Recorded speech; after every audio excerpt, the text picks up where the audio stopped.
Kali ini saya akan membahas tentang materi sistem pernapasan.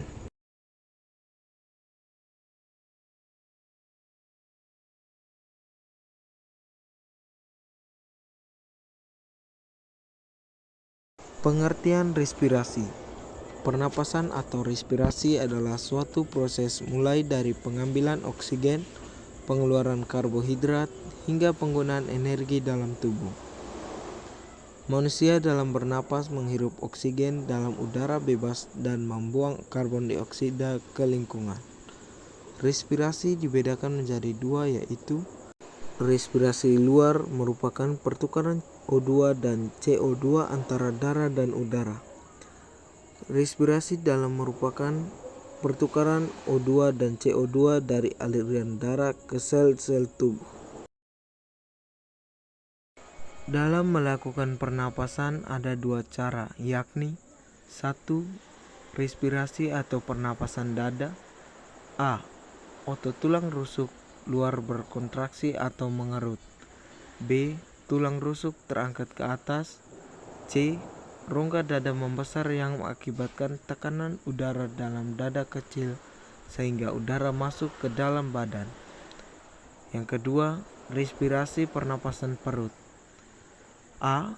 Otot diafragma pada perut mengalami kontraksi. B. Volume rongga dada menjadi besar yang mengakibatkan tekanan udara pada dada mengecil sehingga udara masuk ke paru-paru. Keterkaitan struktur organ pada sistem pernapasan. Untuk menjalankan beragam fungsi sistem pernapasan, tubuh membutuhkan sinergi organ-organ pernapasan. Bagian jaringan organ pernapasan manusia tersebut terdiri atas 1. Mulut dan hidung, pintu masuk keluar udara ke tubuh.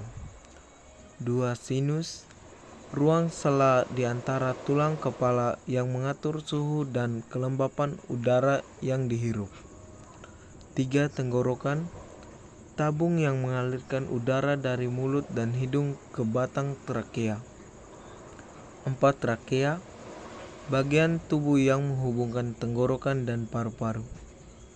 5. Tabung bronkial, tabung di bawah tenggorokan yang terhubung ke paru-paru. 6. Paru-paru, organ yang mengeluarkan oksigen dan memasok ke seluruh tubuh. 7. Diafragma, otot yang membantu paru-paru menarik dan mengeluarkan udara. 8. Tulang rusuk, tulang yang mengelilingi dan melindungi paru-paru. 9. Alveoli, kantong udara kecil di paru-paru sebagai tempat pertukaran oksigen dan karbon dioksida. 10. Bronchioles, cabang dari bronkial yang mengarah ke alveoli. 11. Kapiler, pembuluh darah di dinding alveoli yang menggerakkan oksigen dan karbon dioksida. 12. Lobus paru-paru, bagian paru-paru berbentuk bulat, 3 di paru-paru kanan dan 2 di paru-paru kiri. 13. Pleura, kantung tipis yang mengelilingi lobus paru-paru. 14. Cilia, rambut kecil yang berguna menyaring debu dan alergen dari saluran pernapasan. 15. Laring, organ berongga yang dapat mengeluarkan suara saat udara masuk dan keluar. Fungsi sistem pernapasan. 1. Menghirup dan mengembuskan udara atau bernapas. 2. Pertukaran gas antara paru-paru dan aliran darah. 3. Pertukaran gas antara aliran darah dan jaringan dalam tubuh. 4. Menciptakan suara. Dan 5. Mencium bau.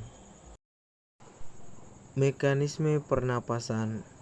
Udara masuk lewat hidung dan mulut, kemudian melewati proses penyaringan partikel kecil oleh rambut hidung, lalu menuju ke trakea atau batang tenggorokan. Udara dari trakea masuk ke paru-paru melewati saluran pernapasan yang disebut dengan bronkus dan bronkiolus. kemudian berujung di alveolus.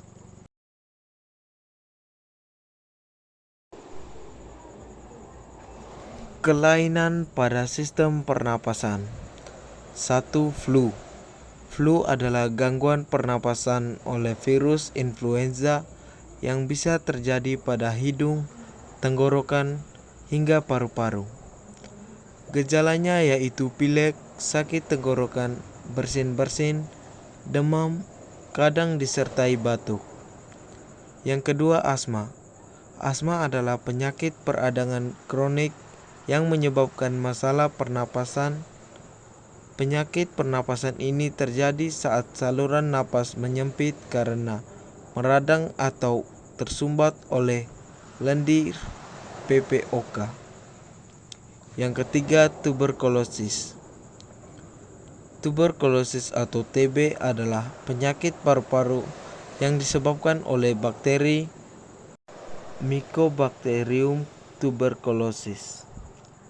Jika tak segera mendapat perawatan medis, bakteri ini dapat menyerang jaringan paru-paru dan menyebar hingga menyebabkan kerusakan pada organ tubuh lainnya. Yang keempat, pneumonia atau radang paru-paru. Di dalam organ paru-paru kita terdapat alveoli atau kantung udara.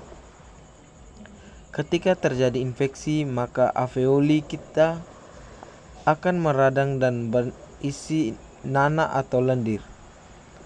Inilah yang terjadi ketika terserang pneumonia. Gejala yang terjadi adalah mual, batuk berdahak, demam, banyak berkeringat, terasa nyeri pada dada, atau terutama ketika menarik napas, tertawa dan batuk, tidak berselera makan, serta pusing dan sesak. Penyakit paru obstruktif kronik atau PPOK sebenarnya mencakup dua jenis penyakit sistem pernapasan, yaitu emfisema dan bronkitis kronis. Emfisema adalah kerusakan pada alveoli atau paru sehingga elastisitasnya berkurang.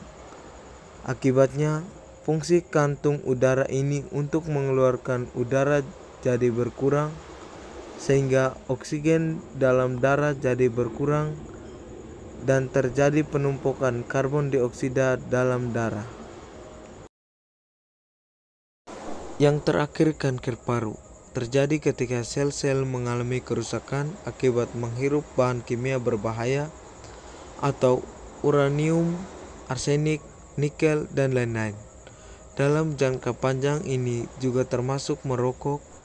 Pada kondisi yang lebih parah, kanker atau tumor paru-paru juga dapat menyebar ke kelenjar getah bening, tulang otak, dan hati. Gejala umum yang terjadi biasanya batuk, sesak napas, mengih atau napas berbunyi, nyeri dada, kelelahan, dan penurunan berat badan secara signifikan. Cara memelihara organ pernapasan. 1. Hindari merokok, berolahraga, hindari paparan polusi, menghindari infeksi. Cara terbaik untuk menghindari infeksi paru-paru yaitu menjaga kebersihan, selalu cuci tangan. Jika ingin mengkonsumsi makanan, bersihkan badan secara teratur, minum banyak air mineral, dan selalu konsumsi buah dan sayuran setiap harinya. Dengan mengkonsumsi makanan sehat akan membantu menjaga sistem kekebalan tubuh.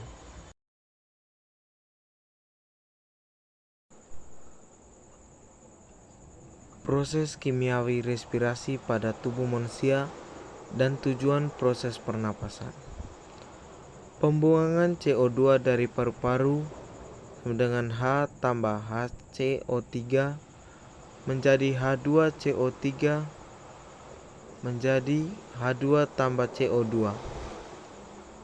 Pengikatan oksigen hemoglobin Hb tambah O2 menjadi HbO2.